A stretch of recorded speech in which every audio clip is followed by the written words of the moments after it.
Hoy, ako to. Na-admit ako sa VIP room ng ospital. Dalhin mo rito ang bayad ngayon din. Bilisan mo. Hoy, ako to. Na-admit ako sa VIP room. Lumipad ka rito ngayon din. At bayaran ang milyon-milyong piso. Isang boses na tila pumupunit sa eardrums ang umalingaw-ngaw mula sa kabilang linya. 15 taon. 15 taon siyang namuhay. Nang tahimik at nagtitiis. Sa ilalim ng matinis at mapang-api na boses na iyon. Ngunit ngayon, sa halip na yumuko at sabihing pasensya na po tulad ng dati, ngumisi si Althea at malamig na nagtanong, "Sino po sila? Mukhang wrong number po kayo." "Ano? Nababaliw ka na ba? Si Cora to, ang biyenan mo." Bago pa man tuluyang sumabog sa galit ang babae, walang awang pinutol ni Althea ang tawag at pinatay ang kanyang telepono. 5 araw pa lang ang nakalipas. Mula nang isampa niya ang annulment petition sa korte, hindi pa rin alam ng kanyang dating pamilya na mas malayo pa sila sa pagiging estranghero. At patuloy pa rin nilang itinuturing si Althea bilang kanilang personal na ATM. Ngunit hindi nila kailanman maiisip kung sino ang tunay na may-ari ng ospital na magbubukas ng pinto ng pinakamagarang VIP suite kung saan sila ngayon nanunuluyan. Bago ang episode, paki-subscribe at i-like ang channel. Nawa ay pagpalain kayong lahat. Simulan na natin ang kwento ngayong araw. Hapon iyon, 5 araw matapos isampa ni Althea ang annulment petition sa korte. Habang nag-aayos ng mga gamit sa sala ng kanyang bagong kondominium, napatingin si Althea sa cellphone na nasa ibabaw ng mesa. Ang pangalan ng tumatawag na biyenan Cora ay lumitaw sa screen. Pinagmasdan niya ito sandali bago dahan-dahang sinagot ang tawag. "Hoy! Nasaan ka? Bakit ang tagal mong sagutin ang tawag ko?" Sumabog ang malakas na boses ni Cora mula sa speaker. "Alam mo ba kung nasaan ako? Nasa San Ignacio Medical Center ako. Yung malaki at mamahaling ospital na San Ignacio." Hindi sumagot si Althea. "Naka-admit ako sa VIP Special Suite, yung pinakamaganda at pinakamahal na Room 702. Narinig mo ba?" Lalong lumakas ang boses ni Cora. "Huwag ka nang maraming satsat. Dalhin mo rito ang pera ngayon din. Pumunta ka rito. At bayaran mo lahat ng gastusin ko sa ospital. Naiintindihan mo ba?" Bahagyang natawa si Althea. At inilayo ng kaunti ang telepono sa kanyang tainga. "Akala mo ba piso-piso lang to? Milyon-milyong piso to. Milyon-milyon. Yung paunang bayad pa lang na kailangan ngayon na. Halos kalahating milyon na. Hoy, nakikinig ka ba sa akin? Bingi ka ba? Sumagot ka agad," sigaw ni Cora. "Mamamatay na ako. Ang sakit-sakit ng buong katawan ko. Tapos ikaw na asawa ng anak ko. Ni anino mo hindi ko makita. Ang bayad lang dito sa kwarto. Mahigit 50,000 piso isang araw. Isama mo pa ang mga test at gamutan. Aabutin to ng milyon-milyon. Kaya manahimik ka na lang. At lumipad ka rito para magbayad." Malamig na nagsalita si Althea. "Sino po sila? Ha? Anong sabi mo?" Saglit na natahimik si Cora. "Mali po yata ang numerong tinawagan ninyo. Tinatanong ko po kung sino sila." Ang boses ni Althea ay sinlamig ng yelo. "Aba, nabaliw na yata ang babaeng to. Tinanong pa ako kung sino ako. Ang maladyos mong biyenan. Ginagago mo ba? Hindi mo ba talaga ako kilala?" "Si Cora to. Ang biyenan mong si Cora. Pasensya na po, pero wala po akong kilalang ganyan. Ibababa ko na po ang tawag." "Hoy! Hoy! Baliw ka na nga talaga. Sira na ang ulo mo." Nanginginig ang boses ni Cora. Agad na pinindot ni Althea ang end call button. Nang magdilim ang screen, matagal niyang pinindot ang power button hanggang sa tuluyan nang namatay ang telepono. Ibinaba ni Althea ang cellphone sa mesa at binuksan ang isang drawer. Kinuha niya mula sa drawer ang official receipt para sa matrikula ng kanyang anak na si Yumi sa isang prestihiyosong high school. Katabi nito, kinuha rin niya ang lease contract para sa bagong kondominium. Maingat niyang inilagay ang 2 dokumento sa kanyang bag. Samantala, sa loob ng pinakamagarang VIP Suite 702 ng San Ignacio Medical Center, Ibinato ni Cora ng buong lakas ang kanyang cellphone sa sahig. Arj! Nakakainis! Ang kapal ng mukha niyang ibaba ang tawag ng maladyos niyang biyenan. Sumalpok ang cellphone sa sahig at gumawa ng malakas na kalabog. Tiningnan ni Cora ng masama ang pribadong nurse na nakatayo sa tabi niya. Ate, nakita mo yon? Binabaan ako ng tawag ng walang hiyang babaeng yon. Ang lakas ng loob ng manugang na yon na unang magbaba ng tawag sa biyenan niya. Dahan-dahang nagsalita ang nurse. Ma'am! Naku po, delikado yan. Kumalma po muna kayo. Mama ko muna kayo. Mama ko muna kayo. Baka po kayo himatayin. Tataas po ang blood pressure ninyo. Kumalma? Sa tingin mo makakakalma ako ngayon? Sigaw ni Cora. Isang hamak na pulubi lang yon. Tapos may lakas ng loob siyang tanungin kung sino ako. Ma'am, pakiusap po. Maghunos dili po kayo. Pakalmahin niyo muna ang sarili niyo, patuloy ng nurse. Kinuha ni Cora ang isang baso sa bedside table. Dapat lang na gumapang siya papunta rito. Lumuhod sa paanan ko at humingi ng tawad. Pero ang kapal ng mukha niyang balewalain ako. Ibinato ni Cora ang baso sa direksyon ng nurse.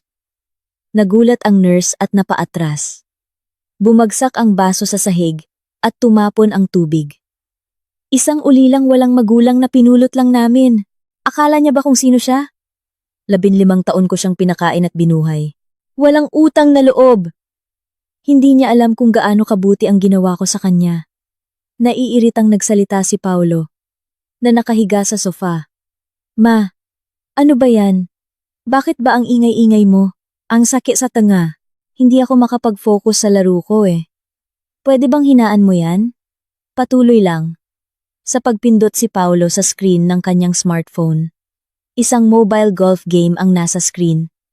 Hoy! Paulo! Sa tingin mo ba panahon to para maglaro ng walang kwentang bagay na yan?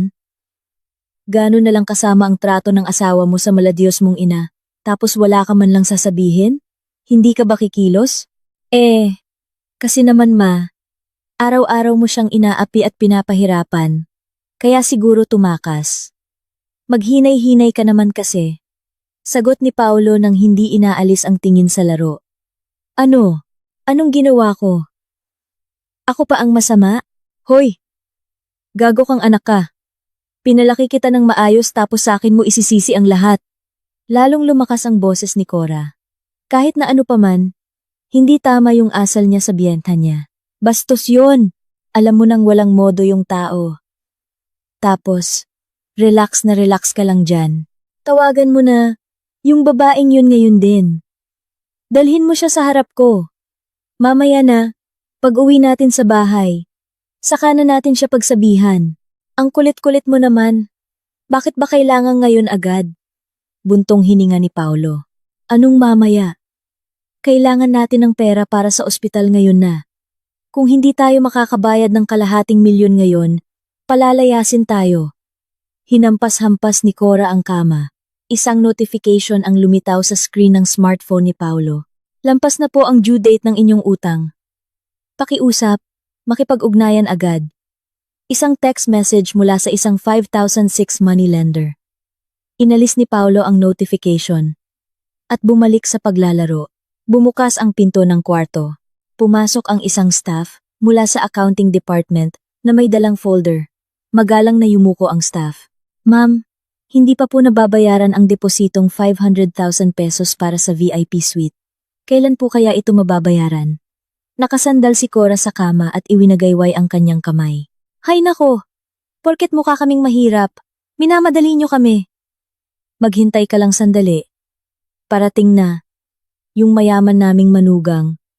Dala-dala ang pera. Pero ayon po sa patakaran ng ospital, kailangan po itong bayaran sa unang araw pa lang ng admission. Hindi na po kami pwedeng magtagal pa. Malumanay na paliwanag ng staff. Ano ba naman tong taong to? Walang konsiderasyon. Sabi ng maghintay lang sandali. 'Di ba? Sigaw ni Cora. Kasalukuyang papunta na rito ang manugang ko. Tumatakbo na yon para kunin ang pera. Sabi niya, kahit isang oras lang, darating siya rito na hinihingal. Paumanhin po ma'am, Pero 3 oras na po kayong naka-admit. Hindi na po talaga kami pwedeng maghintay pa. Ipinakita ng staff ang mga dokumento. Kung hindi po mababayaran ang 500,000 pesos na deposito ngayon din, mapipilitan po kaming simulan ang discharge procedure. Discharge? Palalayasin niyo ako sa kwartong to? Sinasabi mo bang umalis na ako? Tumalon mula sa kama si Cora. Alam mo ba kung sino ako? VIP ako ng San Ignacio Medical Center. Akala mo ba kung magkano lang ang perang iwinawaldas ko sa ospital na to? Ang kapal ng mukha mong sabihan ako na umalis. Paumanhin po. Pero ang patakaran ng ospital ay pantay na ipinapatupad sa lahat ng pasyente. Walang exception. Kalmadong sagot ng staff. Tumayo si Paulo mula sa sofa at nilapitan ng staff. Itinigil niya ang paglalaro at marahas na itinulak ang balikat ng staff. Hay! Ang tigas talaga ng ulo mo! Sabi ng papunta na ang asawa ko dala ang pera, di ba? Bingi ka ba? Kung sinabing maghintay, maghintay ka. Natumba pa atras ang staff. Ginoo, hindi na po tama yan. Pakiusap po. Huwag kayong manakit. Nag-aalalang sabi ng staff. Ano? Pananakit? Ha?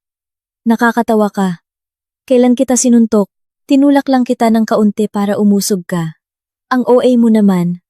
Muling itinulak ni Paulo ang staff. Kung ipagpapatuloy niyo po yan, tatawag po ako ng security. Ang patakaran ay patakaran. Bibigyan ko po kayo ng 1 oras. Kung sa loob ng 1 oras ay hindi mabayaran ang 500,000 pesos, mapipilitan po kaming iproseso ang inyong compulsory discharge. Ang ingay mo. Umalis ka na nga. Tatawagan ka na lang namin. Pag nabayaran na, ni Althea, huwag ka nang magdrama dyan, alis. Itinulak ni Paulo ang staff palabas ng pinto. Oo nga, umalis ka na. Isusumbong kita sa hepe mo sa accounting. Sisiguraduhin kong matatanggal ka sa trabaho.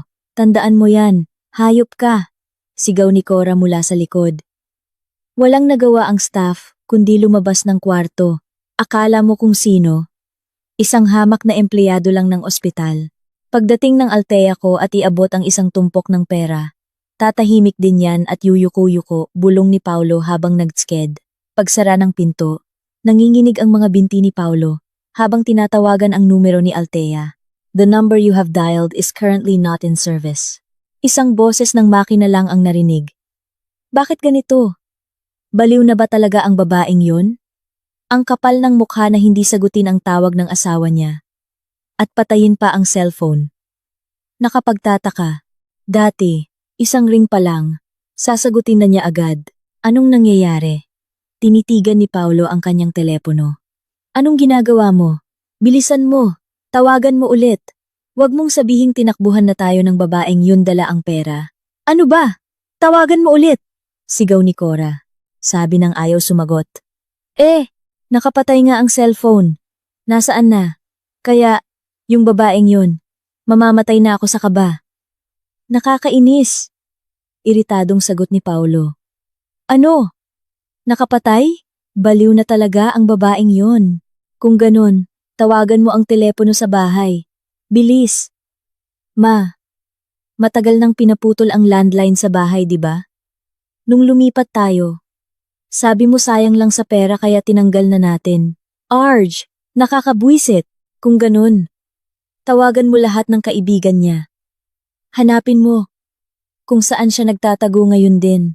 Iwinasiwas ni Cora ang kanyang kamay. Saan naman may kaibigan yun? Alam mo naman na si Althea puro trabaho lang yan para kumita ng pera. Wala yang kahit isang kaibigan. Umupo si Paulo sa sofa. Kung ganun, tawagan mo yung restaurant na pinagtatrabahuhan niya. Tanungin mo yung manager doon. Baka alam niya. Ilang buwan na siyang umalis doon. Sabi niya masyadong mabigat ang trabaho sa kusina. Kung ganon, yung call center ng delivery service na pinapasukan niya tuwing gabi, tanungin mo doon. Matagal na rin siyang hindi pumapasok doon. Arj, mababaliw na ako. Saan kaya nagpunta yon? Muling humiga si Cora sa mamahaling kama. At pinindot ang nurse call button. 1, 2, 3 beses. Walang pakundangang pinindot ni Cora ang button. Kinuha niya ang menu ng pagkain sa tabi ng kama at ibinato ito. Bumagsak ito sa sahig at nagusot ang mga pahina. Kahit saan pa magtago ang babaeng yon, nasa palad ko pa rin siya. Nagpapakipot lang yon. Mamaya lang. Gagapang din yun pabalik dito. Iaabot ang pera. At luluhod para humingi ng tawad. Tignan nyo lang. Bulong ni Cora sa sarili. Tama ka, ma. Paano naman mabubuhay si Althea nang wala ako? Siguro, natatagalan lang siyang mag-ipon ng ganun kalaking pera. Imposibleng hindi siya darating. Muling humiga si Paolo sa sofa at binuksan ang calculator app sa kanyang telepono. Nag-type siya ng mga numero. Kinakalkula kung gaano katagal bago makarating si Althea dala ang pera. Hindi naman to, 100,000. Kalahating milyon to. Siguro aabutin ng 1 oras para makahiram siya sa kung saan-saan. Hindi, baka 2 oras. Kung hindi siya magmamadali, ako lang ang mapapagod dito. Bulong ni Paolo habang tinititigan ng screen. Kahit gaano pa siya katagal, kailangan niyang makabalik bago maghapunan. Kung hindi, babaliin ko talaga ang mga buto niya sa paa, sabi ni Cora habang nakatingin sa kisame. Sabi nga pala, sobrang sarap daw ng VIP special menu dito sa ospital. Pagdating ng manugang ko, gagamitin ko ang pera niya para umorder agad. Ano kaya masarap ngayon? Lobster o malaking steak? Ma. Huwag ka munang tumingin sa menu. Pagdating ni Althea at nagbayad na, saka na natin isipin yan. Gutom na rin ako.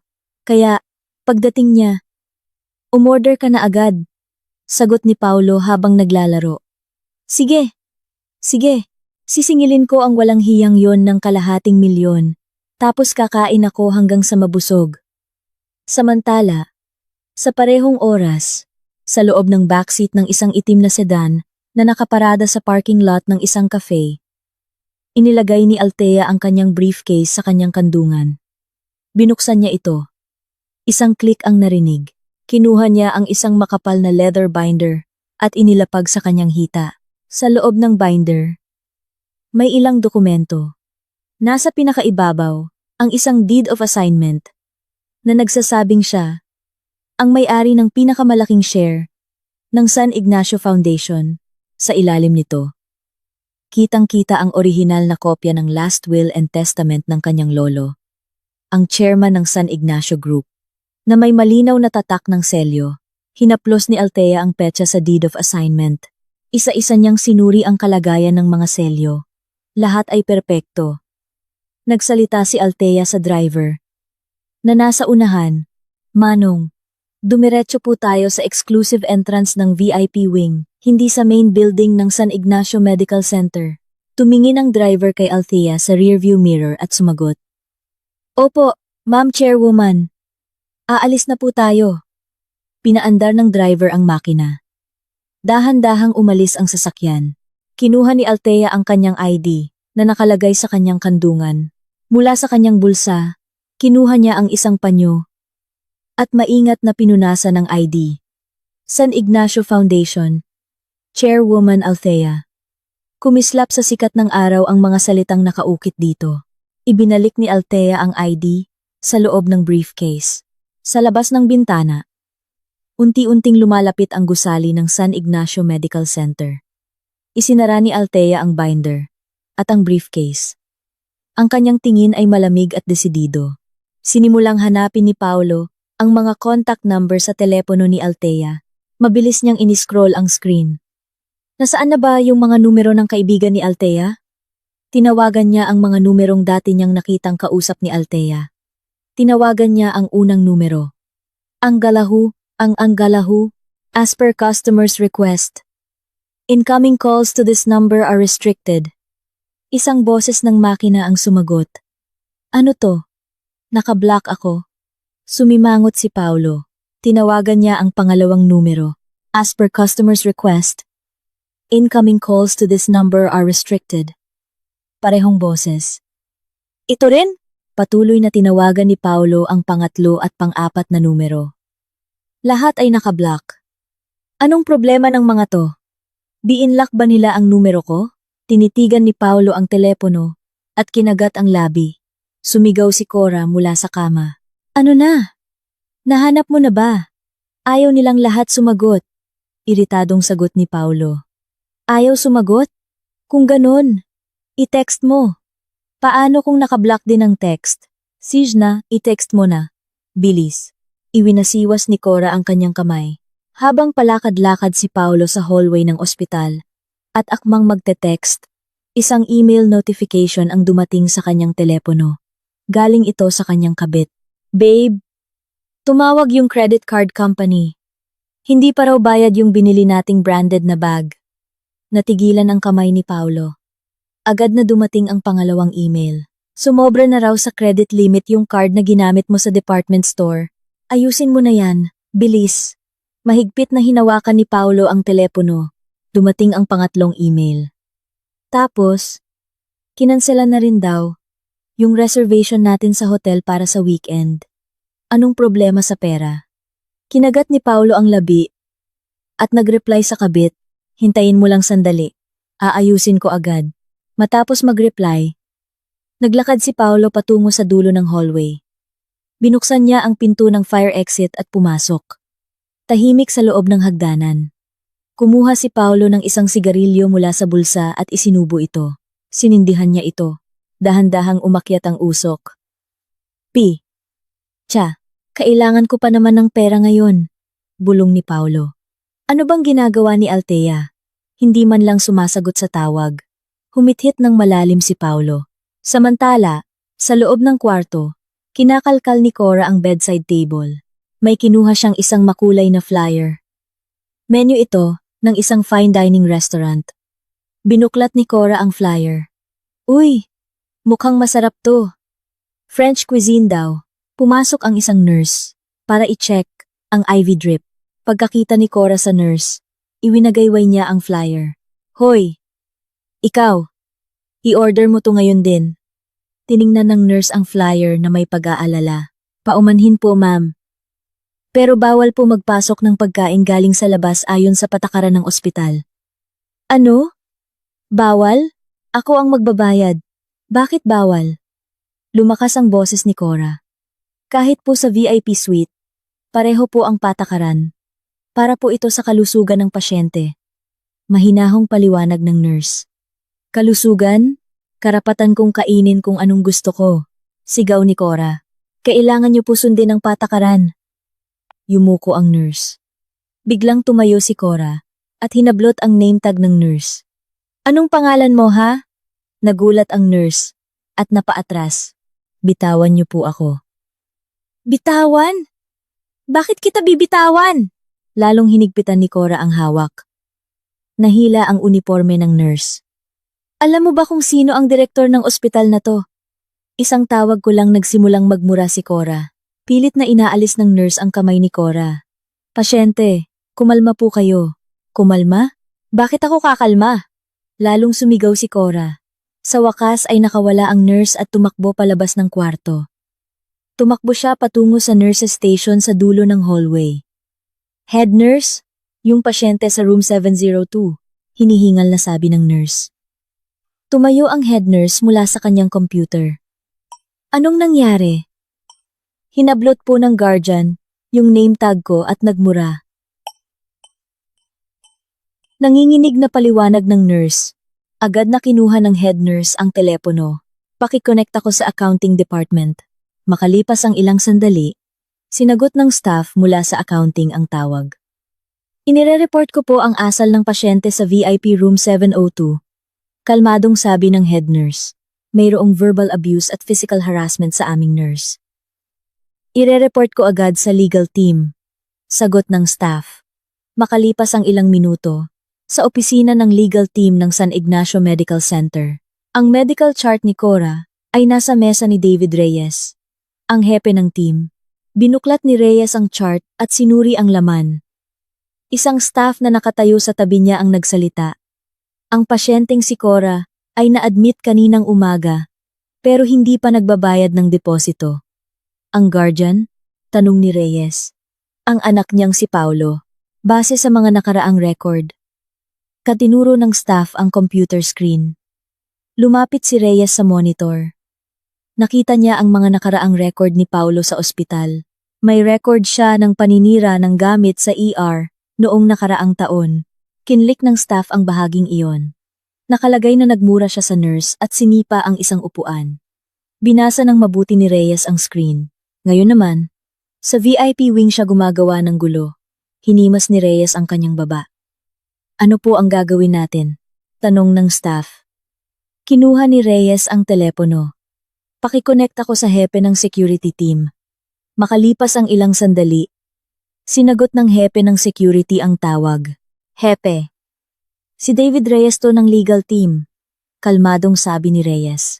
Pakihanda ang compulsory discharge procedure para sa VIP wing room 702. Compulsory discharge? Tanong ng hepe ng security. Oo. Dahil ito sa asal ng pasyente at ng kanyang guardian, sagot ni Reyes. Mag-deploy ng 6 na security guard sa VIP wing. Naiintindihan ko. Ide-deploy ko sila agad. Kumpirma ng hepe ng security. Ibinaba ni Reyes ang telepono at sinabi sa staff sa tabi niya. Gumawa ka ng draft ng complaint para sa obstruction of business. Gagawin ko po agad. Bumalik ang staff sa kanyang upuan at nagsimulang mag-type. Ang tunog ng keyboard ang pumuno sa opisina. Tumingin si Reyes sa labas ng bintana. Malalim ang iniisip. 6 na buwan bago ang annulment.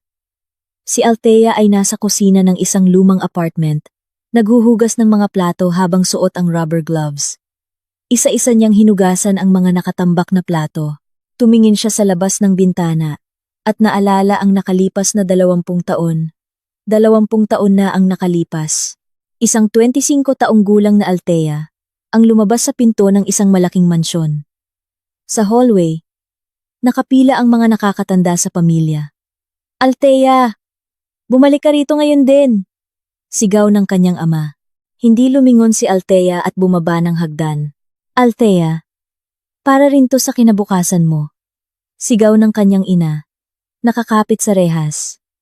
Anong masama sa arranged marriage? Galing sila sa mabuting pamilya at mayaman. Binuksan ni Althea ang pinto.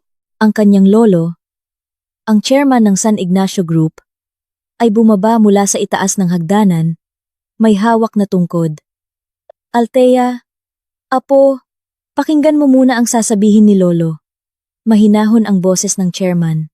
Ayoko po, hindi ko po kayang magpakasal sa taong hindi ko mahal. Lumingon si Althea bago lumabas ng pinto. Ang pag-ibig, natututunan yan. Ang kasal patuloy ng kanyang ama. Mayroon na po akong mahal. Gusto kong piliin ang sarili kong buhay. Binuksan ni Althea ang pinto at lumabas.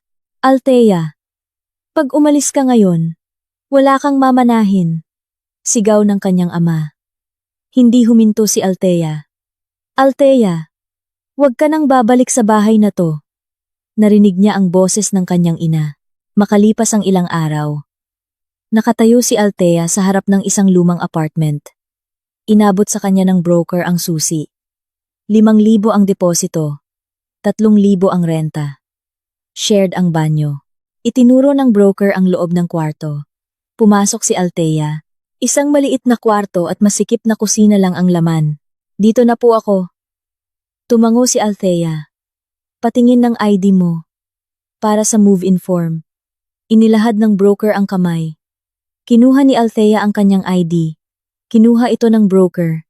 Kailangan din ng birth certificate. Wala ka ba? Ulila na po ako. Nagsinungaling si Althea. Ah, ganun ba? Sige. ID na lang, pwede na. Tumango ang broker. Makalipas ang ilang buwan, nagtatrabaho si Althea bilang part-timer sa isang maliit na cafe. Bumukas ang pinto at pumasok si Paulo. Welcome po, bati ni Althea. Isang Amerikano, sumandal si Paulo sa counter. Hot po ba? Tanong ni Althea. Oo, hot. Tinitigan ni Paulo si Althea. Ginawa ni Althea ang kape. Heto na po. Inabot ni Althea ang kape. May oras ka ba pagkatapos ng trabaho? Tanong ni Paulo. Bakit po? Naisip ko lang. Baka gusto mong mag-dinner. Ngumiti si Paulo. 6 na buwan ang lumipas.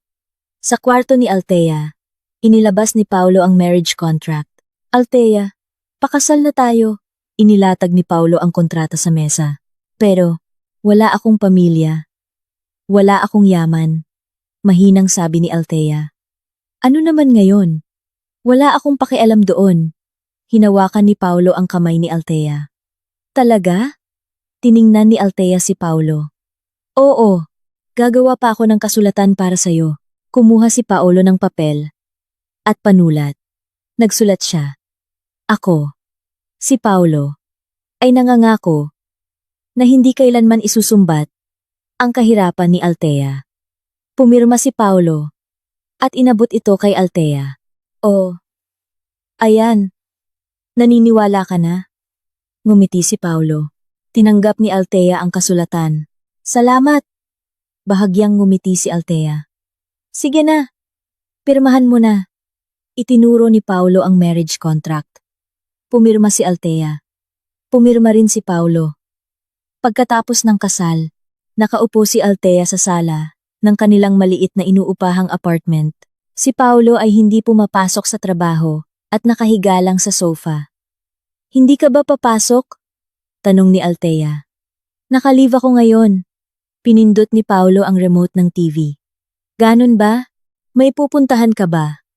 Tanong ni Althea. Dito lang sa bahay. Magpapahinga. Pagod na pagod ako lately. Nagpalit ng channel si Paulo. Makalipas ang ilang araw, nakahiga pa rin si Paulo sa sofa. Ang trabaho mo?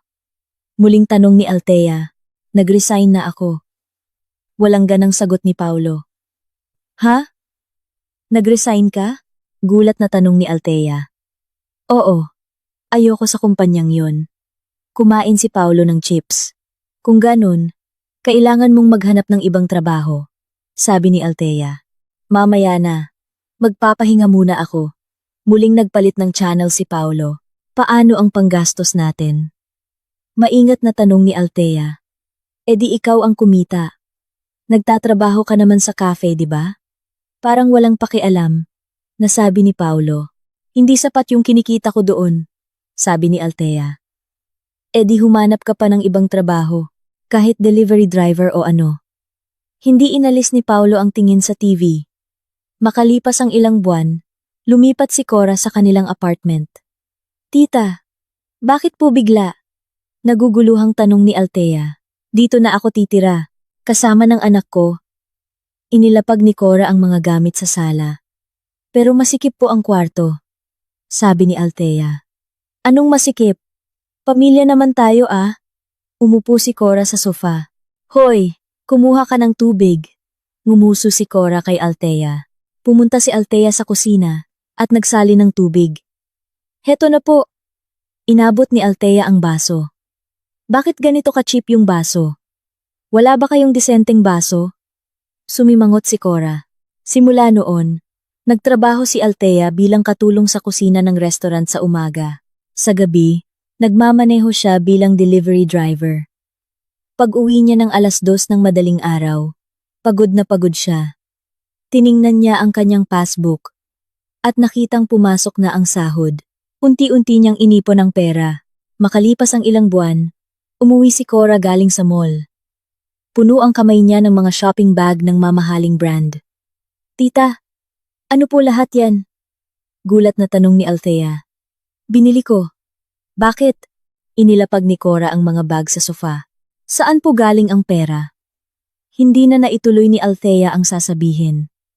Sa perang kinikita mo, may reklamo ka? Tiningnan ni Cora si Althea ng masama. Makalipas ang ilang buwan, may malakas na kumakatok sa pinto. Bayaran niyo ang utang niyo, sigaw ng mga lalaki sa labas. Cora! Paulo! Lumabas kayo! Lalong lumakas ang kalampag. Nagkulong si Paulo sa kwarto. Nagkulong din si Cora sa banyo. Mag-isang binuksan ni Althea ang pinto. Sino po sila? Tanong ni Althea. Mga singilan to. Bayaran niyo ang utang ni Cora na 3 milyon. Tinulak ng isang malaking lalaki si Althea. Babayaran ko po. 100,000 po kada buwan. Nanginginig na sabi ni Althea. 100,000? Yung interes pa lang, mas malaki pa dyan, sigaw ng lalaki. Pero babayaran ko po talaga. Gagawa po ako ng kasulatan. Kumuha si Althea ng papel at panulat. Nanginginig siyang nagsulat ng promissory note. Tinanggap ng mga lalaki ang kasulatan at pininturahan ng pula ang pinto. Alam mo na ang mangyayari. Pag hindi ka nakabayad sa tamang oras, pagbabanta ng lalaki. Gabi iyon. Naghuhugas si Althea ng plato habang suot ang butas na medyas. Pumasok si Cora sa kusina. Ganitong oras na, ang ingay-ingay mo, hindi ako makatulog. Bakit ngayon ka lang naghuhugas? Iritadong sabi ni Cora. Pasensya na po, yumuko si Althea. Dahil sa'yo kaya tayo naghihirap ng ganito. Kinuha ni Cora ang isang plato sa mesa. Ibinato niya ito kay Althea. Umiwas si Althea. Sumalpok ang plato sa pader at nabasag. Isa kang ulilang walang kwenta na pumasok sa pamilya namin. Muling nagbato ng plato si Cora. Sa sala, si Paulo ay nagpapalit lang ng channel sa TV. 15 taon ang lumipas. Inipon ni Althea ang lahat ng resibo ng mga utang na nabayaran niya. Napuno ang isang maliit na folder. Gumawa siya ng hiwalay na passbook para sa pag-aaral ng kanyang anak. Itinago niya ito sa pinakailalim ng drawer. Isang araw, nagpupunas si Althea ng kaldero sa kusina ng restaurant. Suot ang rubber gloves. Tinawag siya ng head chef. Althea, may naghahanap sa'yo sa labas. Sakin po? Nag-angat ng tingin si Althea. Oo, mga nakasuit. Sinensyasan siya ng head chef na tanggalin ang apron. Tinanggal ni Althea ang gloves at naghugas ng kamay. Paglabas niya sa dining area, may 2 lalaking nakaitim na suit na nakatayo. Kayo po ba si Miss Althea? Inabot ng isang lalaki ang kanyang business card. Tinanggap ni Althea ang card. Nabasa niya ang San Ignacio Foundation Legal Team. Natigilan siya.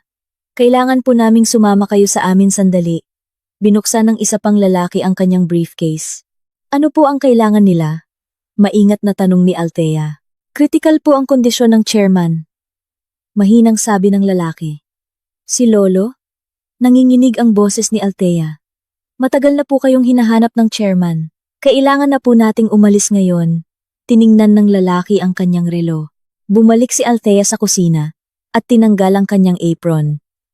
May emergency po. Kailangan ko nang mauna. Kinuha ni Althea ang kanyang bag mula sa locker. Sige, mag-iingat ka. Tumango ang head chef. Sumama si Althea sa mga abogado. Isang itim na sedan ang naghihintay sa parking. Dito po. Binuksan ng abogado ang pinto ng sasakyan. Sumakay si Althea sa backseat. Umalis ang sasakyan. Kumusta na po ang kalagayan ni Lolo? Tanong ni Althea. Medyo critical na po. Kaunti na lang po ang kanyang oras. Maingat na sagot ng abogado. Tumingin si Althea sa labas ng bintana. 20 taon bago niya muling makita ang kanyang lolo. Makalipas ang 30 minuto. Dumating ang sasakyan sa San Ignacio Medical Center. Dinala ng mga abogado si Althea sa isang hiwalay na elevator. Sa pinakamataas na palapag po. Restricted access. Pinindot ng abogado ang button. Umakyat ang elevator.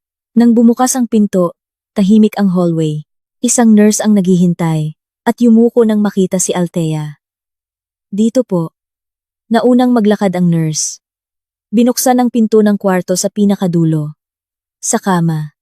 Nakahiga ang chairman na may mga nakakabit na aparato. Lolo. Lumapit si Althea sa tabi ng kama. Dahan-dahang iminulat ng chairman ang kanyang mga mata. Althea, dumating ka. Mahina ang boses ng chairman. Lolo, ako po to. Hinawakan ni Althea ang kamay ng chairman. Patawarin mo ako. Hindi kita nahanap sa loob ng 20 taon. Nahihirapang huminga ang chairman. Okay lang po, Lolo. Nagsimulang mamuo ang luha sa mga mata ni Althea. May ibibigay sa'yo si Lolo. Tumingin ang chairman sa abogado sa tabi niya. Kinuha ng abogado ang isang makapal na sobre mula sa kanyang briefcase. Ito ang last will ko. Lahat ng yaman ni Lolo at sa'yo ko iiwan. Inilagay ng chairman ang sobre sa kamay ni Althea. Lolo, Ano po? To.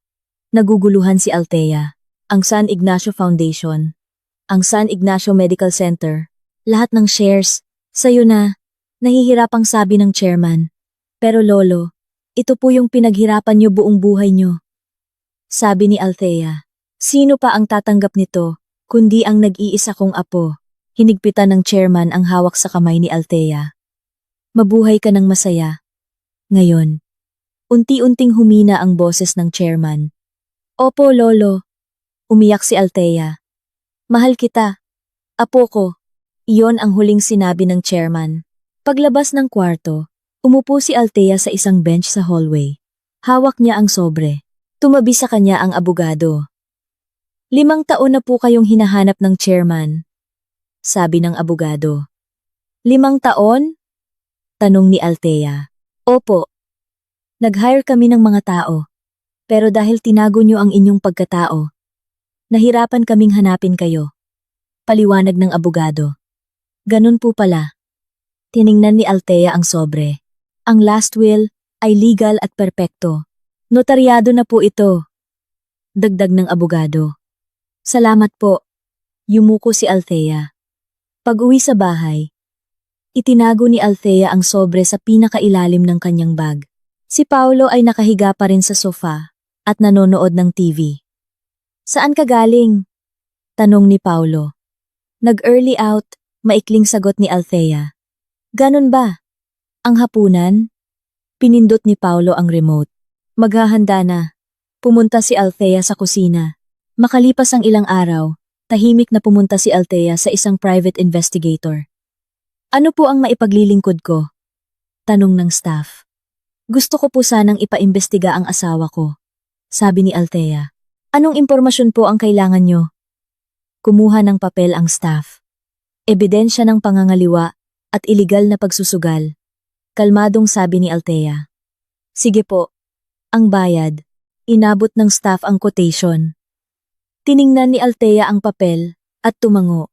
Kaya ko po to. Pumirma si Althea sa kontrata. Makalipas ang 1 buwan, tumawag ang investigator. Pumunta si Althea sa kanilang opisina. Inabot ng staff ang isang makapal na folder. Mga litrato po ng asawa nyo at ng kabit niya na pumapasok sa isang motel, binuklat ng staff ang folder. Sa litrato, kitang-kita si Paulo at isang batang babae na pumapasok sa motel. At ito naman po, litrato, sa isang sugalan. Inilabas ng staff ang isa pang litrato. Si Paulo ay may hawak na baraha. Nakuha rin po namin ang kopya ng ledger kung saan umutang siya sa 5,006. Inabot ng staff ang dokumento. Nakasulat doon ang pangalan ni Paulo at ang halaga ng inutang. Salamat sa serbisyo nyo. Tinanggap ni Althea ang folder. Kung kailangan nyo pa po ng dagdag na ebidensya, kaya pa po naming kumuha. Sabi ng staff. Sapat na po ito. Inilagay ni Althea ang folder sa kanyang bag. Itinabi na ni Althea ang mga alaala. Sa backseat ng sasakyan, kinuha niya ang kanyang cellphone. Hinanap niya ang numero ni David Reyes, ang hepe ng legal team. Tumawag si Althea. Hello? Hepe? Sinagot ni David ang tawag. Si Althea to, sabi ni Althea. Ah, chairwoman, ano po yon? Naging magalang ang boses ni David. Magpapadala ako ng mga dokumento via fax, sabi ni Althea. Anong dokumento po? Tanong ni David. Mga dokumentong magpapatunay na ako ang bagong chairwoman ng San Ignacio Foundation, kalmadong sagot ni Althea. Sige po, sagot ni David.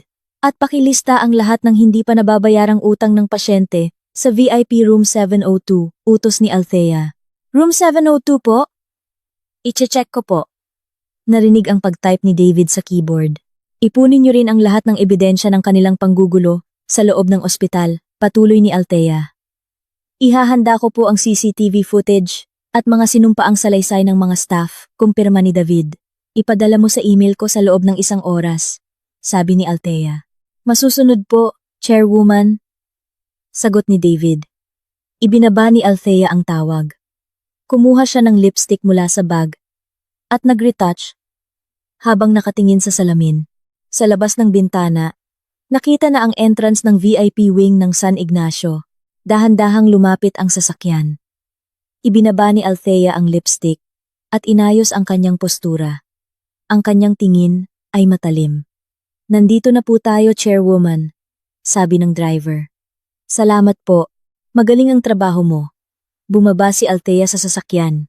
Sa harap ng entrance ng VIP wing, nakapila ang mga executive ng ospital. Sabay-sabay silang yumuko kay Althea. Kumpiyansang naglakad si Althea papasok. Samantala, sa hallway ng VIP wing, nagaganap ang isang malaking gulo. Nakaharang si Paulo sa harap ng nurses station. Kung hindi nyo aayusin ang bayarin namin sa ospital, hindi ko kayo tatantanan. Sigaw ni Paulo. Hinawi niya ang mga medical chart sa ibabaw ng counter. Nagkalat ang mga ito sa sahig. Nagulat ang mga nurse at napatayo. Ginoo, kumalma po kayo. Nag-aalalang sabi ng isang nurse. Kumalma? Bakit ako kakalma? Hinampas ni Paulo ang desk. Yumuko ang isang nurse para pulutin ang mga nagkalat na papel. Tinapakan ni Paulo ang mga ito. Anong ginagawa niyo? Umalis po kayo dyan. Sigaw ng nurse. Umalis? Bakit ako aalis? Tinuro ni Paulo ang nurse. Lumabas si Cora mula sa kwarto. Hawak niya ang IV stand. Hoy nurse! Sigaw ni Cora. Bakit ganyan ka makipag-usap sa anak ko? Marahas na itinulak ni Cora ang IV stand sa sahig ng hallway.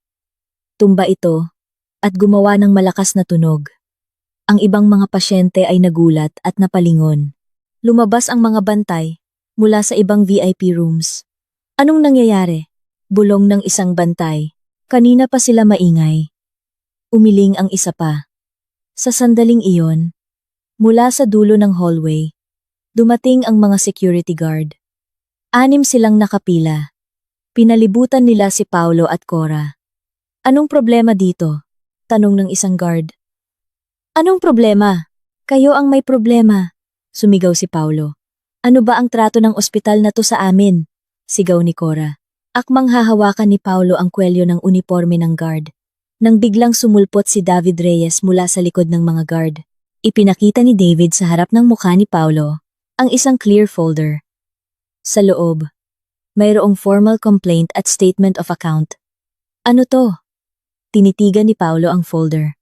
Isang reklamo para sa kasong obstruction of business. Kalmadong sabi ni David. Ano? Reklamo? Sigaw ni Cora. Sa likod ni David, isang staff ng legal team ang may hawak na maliit na video camera. Nang buksan niya ito, isang pulang ilaw ang umilaw. Itinutok niya ito kay Cora at Paulo. Kinukunan mo ba kami ng video? Umatras si Cora nang makita ang kamera. Pangangalap po ng ebidensya. Sagot ni David. Kinuha ni Paulo ang kanyang cellphone. Inilagay niya ito sa speakerphone mode. Tinawagan niya ang numero ni Althea. Hoy, pumunta ka rito ngayon din. Malakas na sigaw ni Paulo. The number you have dialed is currently not in service. Umaling-aunggaw ang boses sa hallway. Ano? Idinikit ni Paulo ang telepono sa kanyang tainga. Is currently not in service. Muling umulit ang boses. Napatingin ang mga nurse at ibang bantay. Kakaiba. Kanina. Naka-off lang. Ngayon not in service na. Bulong ni Paulo. Hinampas niya ang screen at isinuksok ang telepono sa bulsa. Sa sandaling iyon, bumukas ang pinto ng VIP exclusive elevator. Sa dulo ng wing, dahan-dahang bumukas ang mga pinto. Lumabas si Althea. Sumunod sa kanya ang vice president at mga board members ng ospital. Naglakad si Althea sa marmol na sahig. Ang tunog ng kanyang takong ay umalingaw-ngaw. Si David at ang mga guard ay sabay-sabay na tumabi. Lahat sila ay yumuko. Ang tingin ni Paulo, na nakatutok sa natumbang IV stand, ay umangat. Tumingin din si Cora sa hallway. Si Althea ay direktang naglalakad patungo sa kanila. Siya. Napabuka ang bibig ni Cora. Althea. Napakurap si Paulo. Ganap nang bumukas ang pinto ng elevator. Naglakad si Althea. Nang may perpektong postura, huminto siya 1 metro ang layo mula sa kanila. Tiningnan ni Cora mula ulo hanggang paa ang custom-made suit ni Althea. Tiningnan niya rin ang mga executive na nakapila sa likod nito. Althea. Humakbang si Paulo. Itinaas niya ang kanyang kamay para tawagin ito. Anong isang guard ang marahas na pumigil kay Paulo? Napaluhod si Paulo. Hoy! Anong ginagawa niyo? Sigaw ni Cora. Hindi pinansin ni Althea ang kanilang mga tingin. Lumingon siya kay David at sinanyasan ito. Lumapit si David. Ibinuklat niya ang mga dokumentong hawak. Bababasahin ko ang compulsory discharge order para sa pasyenteng si Cora ng VIP room 702, malakas na sabi ni David. Ano? Compulsory discharge? Sigaw ni Cora. Ang pasyenteng si Cora at ang guardian na si Paulo ay lumabag sa mga patakaran ng ospital at nagsagawa ng verbal at physical abuse sa aming mga staff. Binasa ni David ang dokumento. Dahil dito, sa utos ng chairwoman ng San Ignacio Foundation, si Althea, ipinag-uutos ang agarang compulsory discharge. Chairwoman Althea, nanlambot ang mga tuhod ni Cora. Napaupo siya sa sahig. Imposible. Paanong naging chairwoman si Althea? Nagpumiglas si Paulo habang hawak ng mga guard. Isang ulila si Althea. Imposibleng maging chairwoman yan. Dumura si Paulo sa sahig. Kasinungalingan lahat to. Kasinungalingan! Sigaw ni Paulo. Tinanggap ni Althea ang briefcase na inabot ng kanyang driver. Binuksan niya ito. Kumuha siya ng ilang litrato. Mga litrato ni Paulo na pumapasok sa motel. Kasama ang isang batang babae. Kumuha pa si Althea ng isa pang dokumento. Kopya ito ng isang utang mula sa isang iligal na pasugalan. Malinaw ang pirma ni Paulo. Ikinatat ni Althea ang mga litrato at dokumento sa harap ni Paulo. Nagkalat ang mga ito sa sahig. Papaano? Napabuka ang bibig ni Paulo nang makita ang mga litrato. Ang mga dokumentong yan ay naisumite na sa family court. Ilang araw na ang nakalipas. Malamig na sabi ni Althea. Bilang ebidensya para sa annulment case, dagdag niya. Tiningnan ni Paulo ang kanyang sarili sa litrato. Hindi na siya makapagsalita. Napayuko na lang siya. Sinenyasan ni Althea si David. Lumapit si David kay Cora. Dala ang isang tablet. Ipinakita niya ito sa harap ng mukha ni Cora. Ito po ang quotation para sa lahat ng nasirang gamit ng ospital. Paliwanag ni David. Malaki ang halagang nakasulat sa screen. 2,000,000 at 700,000 piso. Nanlaki ang mga mata ni Cora. Kasama po dyan ang IV stand, mga medical chart, baso, menu, at iba pang bayarin sa pagkumpuni at pagpapalit, paliwanag ni David, at may dagdag na 3,000,000 piso para sa danyo sa harassment na ginawa niyo sa nurse. Ang kabuuan ay 5,700,000 piso. Itinuro ni David ang screen. 5,700,000? Nanginginig ang boses ni Cora. Lumingon si Althea sa staff ng accounting.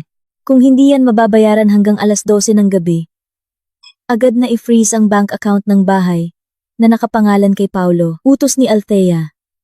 Masusunod po, Chairwoman. Yumuko ang staff at ituloy niyo rin ang pagsasampa ng kasong kriminal. Patuloy ni Althea. Opo. Aasikasuhin po agad. Nag-note ang staff sa tablet. Pagkabigay ng utos ni Althea, kumilos ang mga guard.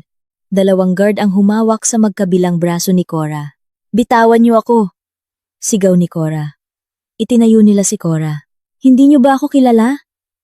Nagpumigla si Cora. Kinaladkad nila si Cora papunta sa fire exit. Althea! Althea! Sigaw ni Cora. Ako ang nagpalaki sa'yo ng 15 taon. Umalingaw-ngaw ang boses ni Cora sa hallway. Hindi lumingon si Althea. Si Paulo rin ay hinawakan ng 2 guard. Althea, mag-usap tayo. Nagmamakaawang sabi ni Paulo. Kasalanan ko. Magsimula tayo ulit. Nanginginig ang kanyang boses. Itinayo nila si Paulo. Hoy! Isipin mo man lang si Yumi. Sigaw ni Paulo. Naging mas malamig ang tingin ni Althea. Wag na wag mong babanggitin ang pangalan ng anak ko. Unang beses na nagsalita si Althea kay Paulo. Ang taong nagnakaw pati ng pambili ng uniforme ng anak ko. Anong karapatan mong magsalita? Ang boses ni Althea ay mababa at malamig. Hindi na nakapagsalita si Paulo. Kinaladkad siya ng mga guard palabas ng wing. Suot ni Paulo ang luma at gusot na damit. Althea, pakiusap. Unti-unting humina ang boses ni Paulo. Muling tumahimik ang hallway. Hindi man lang lumingon si Althea sa direksyon kung saan sila dinala. Humarap siya sa mga executive. Pumunta na tayo sa conference room, sabi ni Althea. Opo, Chairwoman, sagot ng Vice President. Naglakad si Althea kasama ang mga executive. Tumayo sila sa harap ng elevator.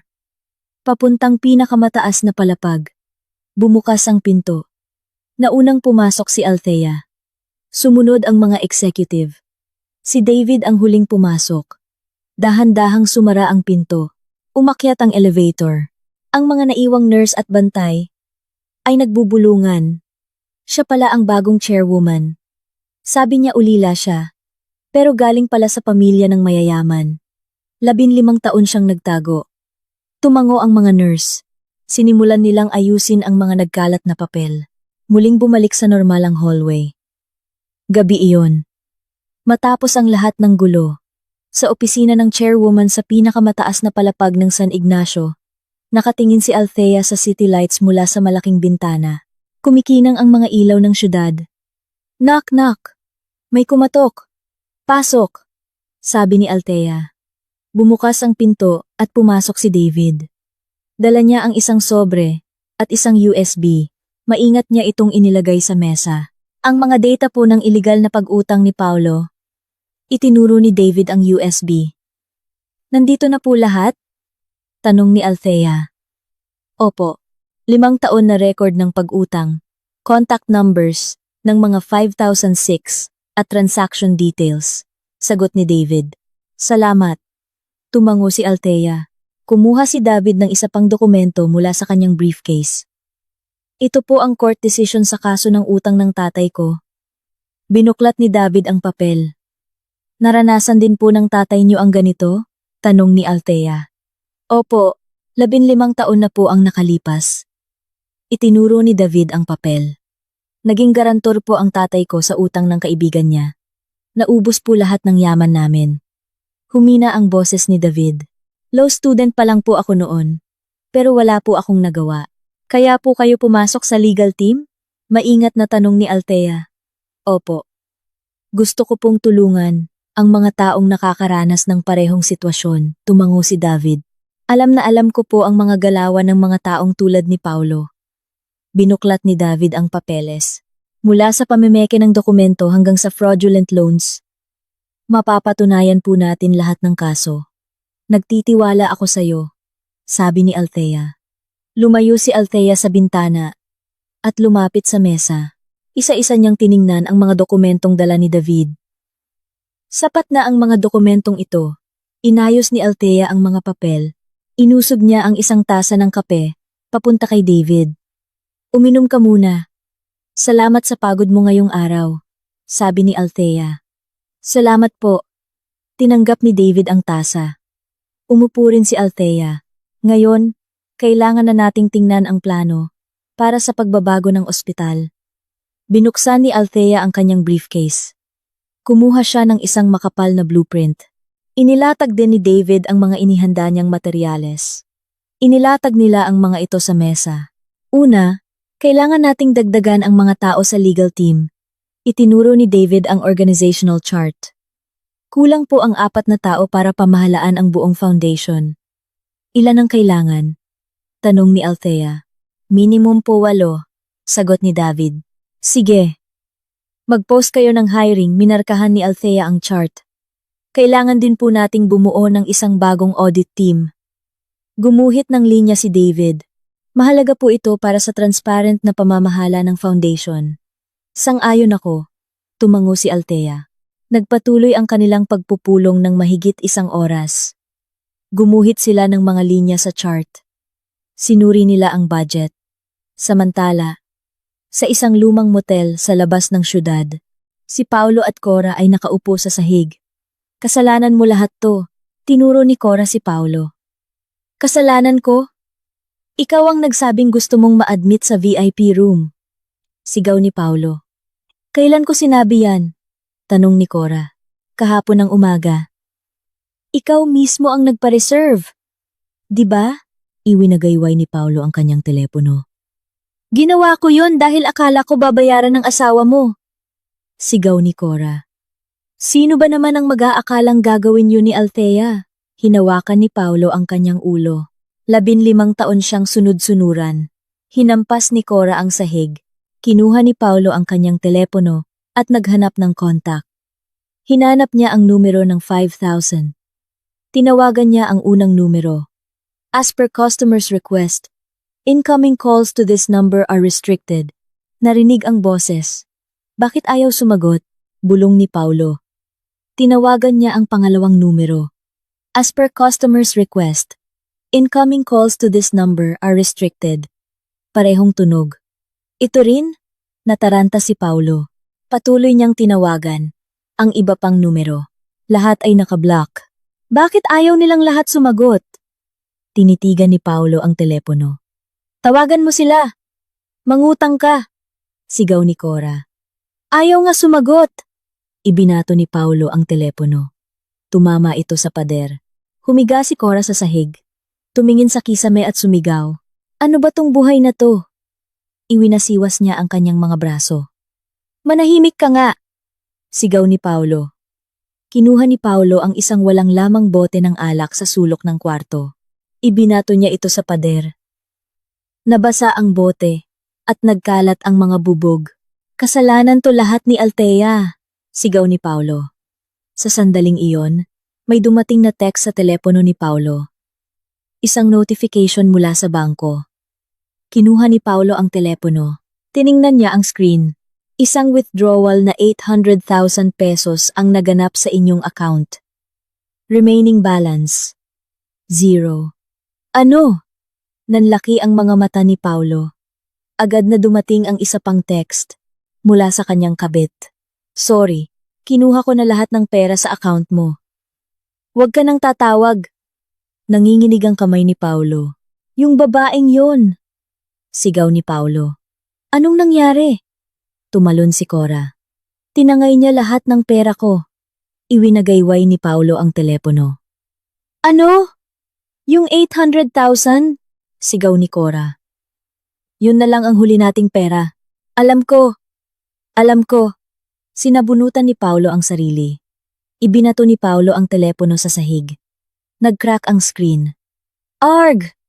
Inuntog ni Paulo ang kanyang ulo sa sahig. Tumigil ka nga. Hindi to. Oras para magdrama. Niyugyog ni Cora si Paulo. Kinaumagahan, 8:00, sa harap ng Economic Crime Investigation Unit ng presinto. Dala ni David ang isang malaking kahon. Sa loob, isang investigador ang nakaupo. Ano po ang kailangan nila? Nag-angat ng tingin ang investigador. Nandito po ako para magsampa ng kaso. Ibinaba ni David ang kahon sa mesa. Anong kaso po? Tanong ng investigador. Illegal na pagpapautang at pamemeke ng dokumento.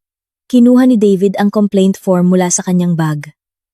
Ang akusado po ay si Paulo. Inabot ni David ang form. Tinanggap at binasa ito ng investigador. May ebidensya po ba kayo? Nandito po lahat sa kahon na to. Itinuro ni David ang kahon. 5 taon na record ng pag-utang. Sinumpa ang salaysay ng mga 5,006 puron at orihinal na kopya ng mga peking dokumento. Titingnan ko po. Binuksan ng investigador ang kahon. Kumuha siya ng mga folder. Isa-isa niyang binuklat. Marami-rami itong ebidensya. Tumango ang investigador. Masusi po naming inimbestigahan at inayos yan. Sagot ni David. Heto rin po ang isang official request para sa kooperasyon sa investigasyon. Inabot ni David ang isa pang dokumento. Sinuri ito ng investigador. Tinatakan niya ito. Tatanggapin po namin ito. Kukontakin po namin kayo kapag nagsimula na ang investigasyon, sabi ng investigador. Salamat po, yumuko si David. Lumabas si David sa presinto. Umupo siya sa isang bench at kinuha ang kanyang telepono. Nag-text siya kay Althea. Formal nang natanggap ang reklamo. Opisyal nang magsisimula ang investigasyon. Ipinadala niya ang text. Makalipas ang ilang sandali, Nagreply si Althea. Salamat sa iyong pagsisikap. Ibinulsa ni David ang telepono at lumabas ng presinto. Makalipas ang ilang oras, may malakas na kumatok sa pinto ng motel. Pulis to! Buksan niyo ang pinto! Sigaw ng isang lalaki. Nagising si Paulo. Ano yon? Tumayo siya ng pasuray-suray. Mr. Paolo, kung hindi niyo bubuksan, gigibain namin to. Lalong lumakas ang boses. Bang! Sinipa ang pinto at bumukas ito. Pumasok ang mga investigador. Kayo po ba si Paulo? Opo. Nanginginig na sagot ni Paulo. Inaaresto ka namin sa kasong pamemeke ng dokumento at fraud. Kinuha ng investigador ang posas. Teka, anong ibig sabihin nito? Umatras si Paulo. Ibigay mo ang mga kamay mo. Hinawakan ng investigador ang braso ni Paulo. Click! Isinuot ang posas. Anong nangyayari? Anong ginawa ng anak ko? Sigaw ni Cora. Sa presinto niyo na lang alamin. Kinaladkad ng investigador si Paulo. Anak! Paulo! Sumunod si Cora. Isang patrol car ang naghihintay sa labas. Isinakay si Paulo sa backseat. Ma! Ma! Sigaw ni Paulo mula sa bintana. Sumara ang pinto, umalis ang sasakyan. Napaupo si Cora habang tinitingnan ang papalayong patrol car. Lumabas ang may-ari ng motel. Hoy! Bayaran mo na yung upa mo! Lumapit siya kay Cora. Yan pa ba ang iniisip mo? Yung anak ko, umiiyak na sabi ni Cora. 3 araw na kayong hindi nagbabayad. Inilahad ng may-ari ang kamay. Wala po akong pera. Maghintay lang po kayo. Nagmakaawa si Cora. Maghintay? 3 araw na akong naghihintay. Pumasok ang may-ari sa kwarto. Lumabas siyang dala ang mga gamit ni Cora. Hanggat hindi ka nagbabayad, kumpiskado to. Dinala ng may-ari ang mga gamit sa loob. Mga gamit ko po yan. Ibalik nyo. Hinabol ni Cora ang may-ari. Ibibigay ko pag nagbayad ka na. Isinara ng may-ari ang pinto. Napaupo si Cora sa harap ng pinto. Ano ba to? Anong nangyayari? Umiyak siya ng umiyak. Isang hapon, sa isang park na puno ng mga puno ng cherry blossom.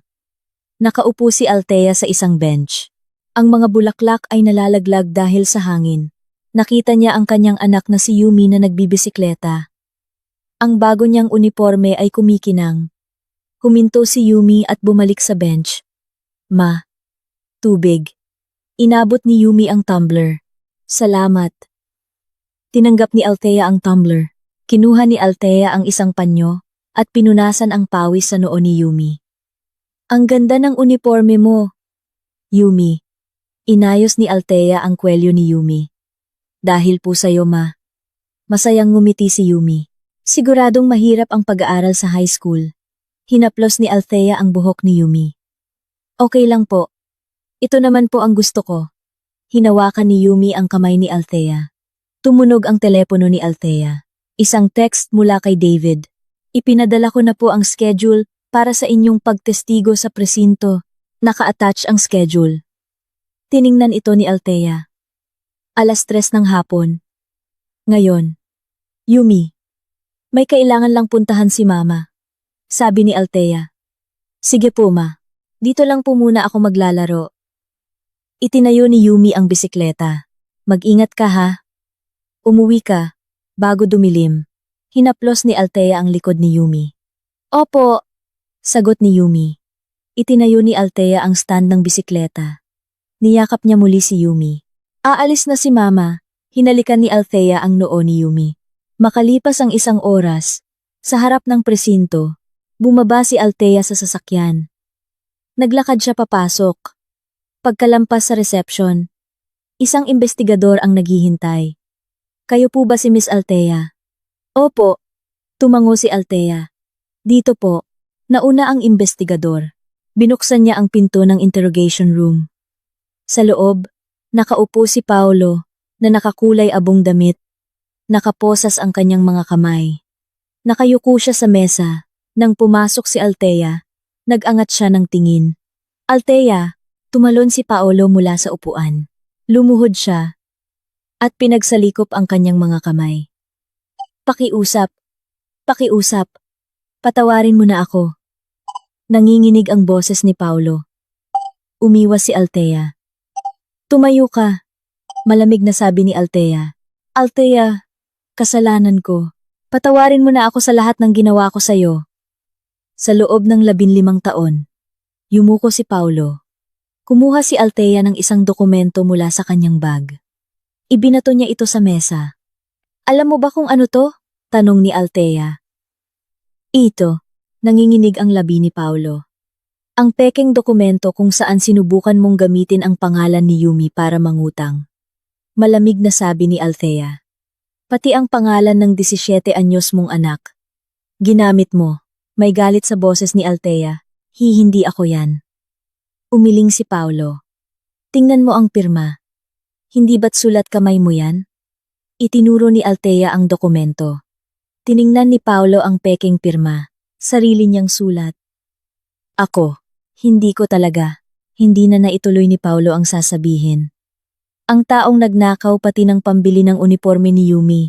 Ano pa ba ang hindi mo kayang gawin? Sabi ni Althea. Sorry. Sorry talaga.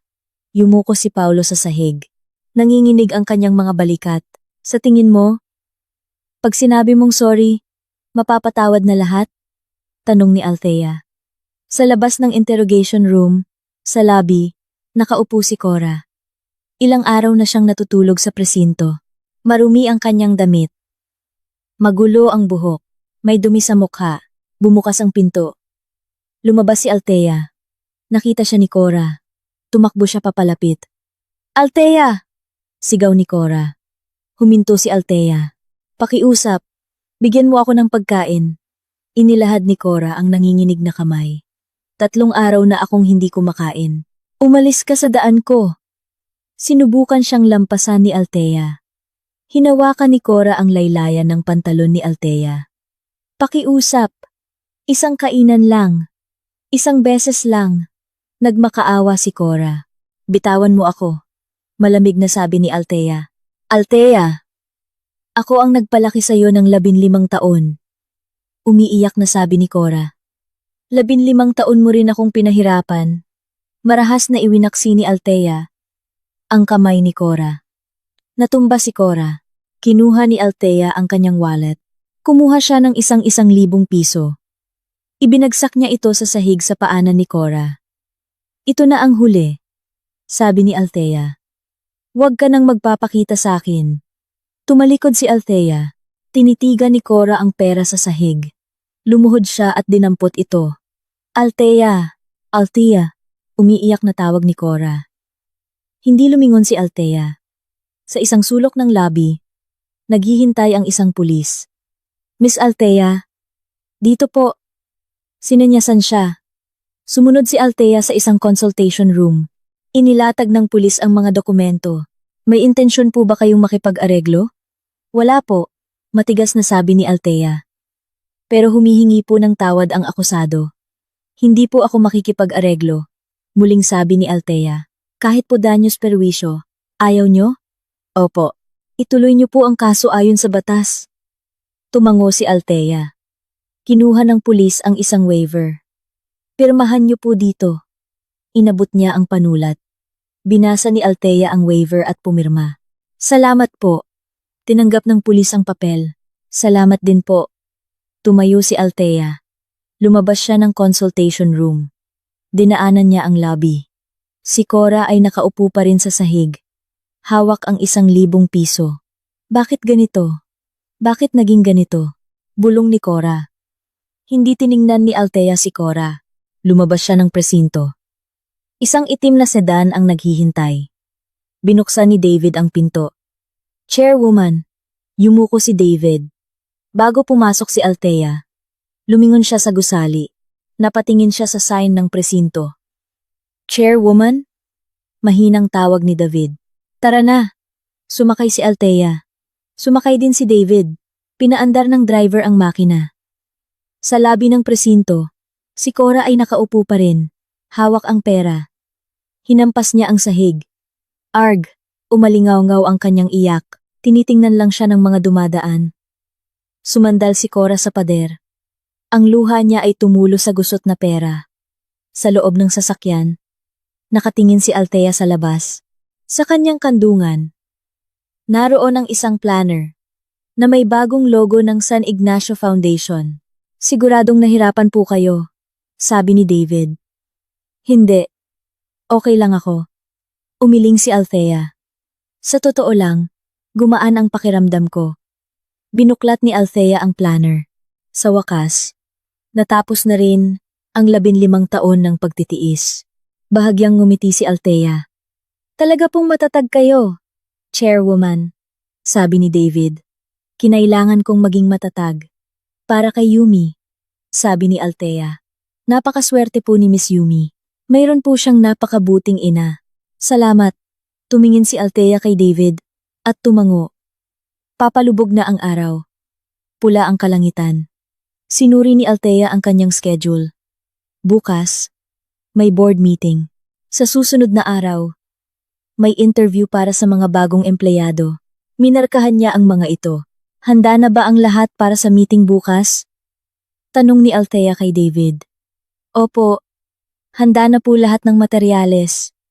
Sagot ni David. Salamat. Ang mukha ni Althea ay payapa. Hindi na siya alipin ng nakaraan. Haharapin na niya ang bagong bukas. 1 taon ang lumipas. Sa lobby ng San Ignacio Medical Center, maraming tao. Isang malaking tarpaulin ang nakasabit. Grand Opening. Pediatric Emergency and Critical Care Center. Sa isang sulok, nakapwesto ang media. 10:00 ng umaga, umakyat sa entablado si Althea. Sunod-sunod ang flash ng kamera. Magandang umaga. Ako po si Althea, ang chairwoman ng San Ignacio Foundation, bati ni Althea. Pumalakpak ang mga tao. Isang makabuluhang araw po ito. Sa loob ng 1 taon, maraming pagbabago ang naganap. Itinuro ni Althea ang malaking screen. Lumabas ang isang graph. Ang lahat ng kita ng foundation ay muli naming ininvest sa mga mahahalagang pasilidad medikal. Pinaliwanag ni Althea ang graph.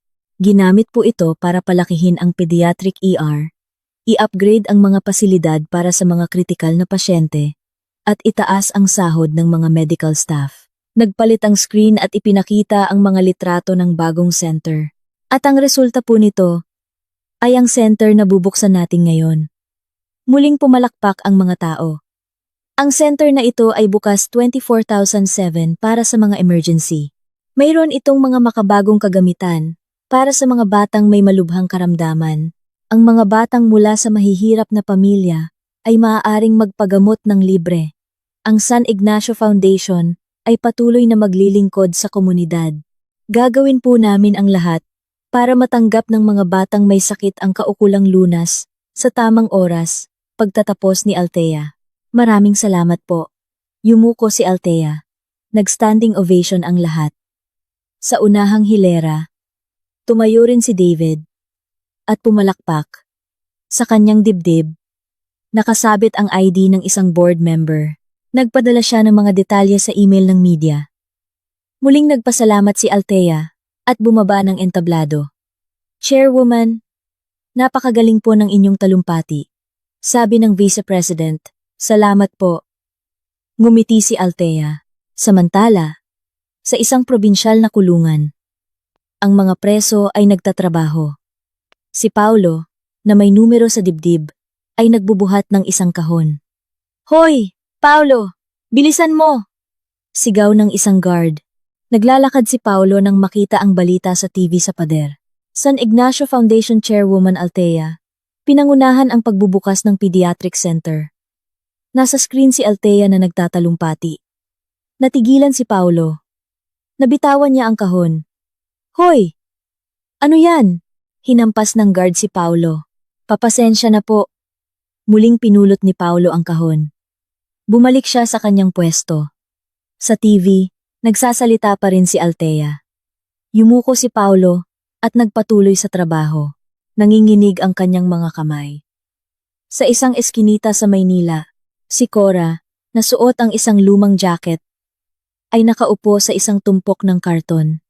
Hawak niya ang isang styro ng pagkain mula sa isang feeding program. Isinubo niya ang kanin.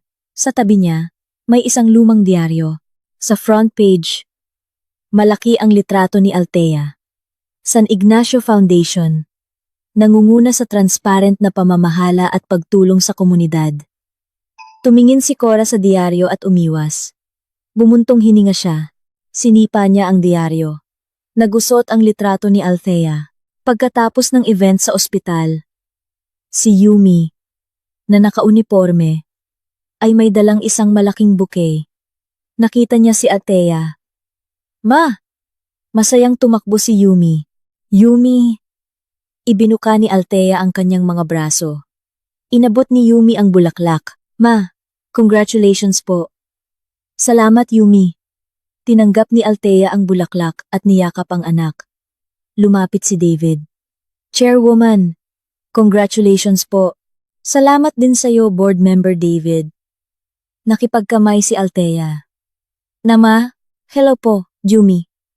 Bati ni David. Hello po, Tito David. Masayang bati ni Yumi. Nag-high five sila. Patuloy pa rin ang flash ng camera. Chairwoman dito po. Sigaw ng isang reporter.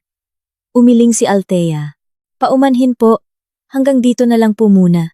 Naglakad silang tatlo palabas. Ang sikat ng araw ay tumagos sa salamin ng ospital. Humaba ang kanilang mga anino. Hawak ni Althea ang kamay ni Yumi. Si David ay naglalakad sa kanilang tabi. Bumukas ang automatic door. Lumabas silang tatlo.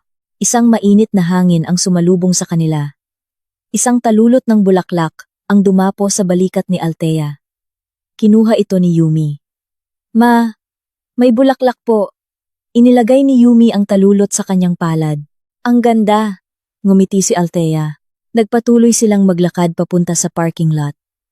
Ang sikat ng araw ay tumatama sa kanilang likuran. Hawak ni Althea ang bouquet. Mahigpit ang hawak ni Yumi sa kamay ng kanyang ina. Dala ni David ang kanyang briefcase. Isang bagong simula. Pagkatapos ng 15 taon, natagpuan na ni Althea ang kanyang lugar. Mula sa isang inaaping asawa, isa na siyang magiting na chairwoman. Si Paulo ay nagbabayad sa kanyang mga kasalanan sa kulungan. At si Cora ay nabubuhay sa lansangan. Natanggap nila ang nararapat na kaparusahan. Hindi na alipin ng nakaraan si Althea. Kasama ang kanyang anak na si Yumi. At ang matapat na kasamang si David. Bubuuin niya ang isang bagong kinabukasan. Ang madilim na nakaraan ay hindi na sayang. Nawa ay maging inspirasyon ang kwentong ito sa lahat ng dumaranas ng paghihirap. Darating din ang araw na makakatayo kayo ng may dignidad. Kung nakinig kayo hanggang sa dulo ng kwento, pakiiwan ng isang like. Maraming salamat. Hoy, ako to.